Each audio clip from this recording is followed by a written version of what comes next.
आज हम बात करते हैं जीएसटी रिफॉर्म्स के बारे में। जैसा कि मोदी सरकार ने दावा किया है कि उन्होंने आम जनता की बर्डन को कम करने के लिए जीएसटी में रिफॉर्म्स लाए हैं, और देखते हैं वो रिफॉर्म्स क्या और किस तरीके के हैं। जैसा कि आप लोगों को पता है, पहले जो जीएसटी के स्लैब्स हुआ करते थे वो 4 स्लैब्स हुआ करते थे, 5%, 12%, 18% एंड 28%, जिसे कि सरकार ने घटाकर अब कर दिए गए हैं सिर्फ 2 स्लैब, जो कि होंगे सिर्फ 5% और 18%।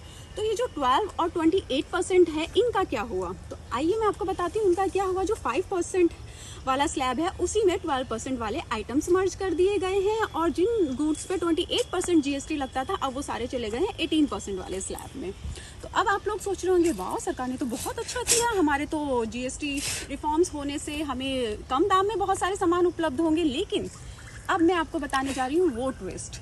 तो क्या था कि जो 18% स्लैब है, वहाँ से जो सरकार का रेवेन्यू आता था वो आता था 75%, और जो 12% जीएसटी का स्लैब था, उससे गवर्नमेंट को सिर्फ 5 से 6% का रेवेन्यूज आता है।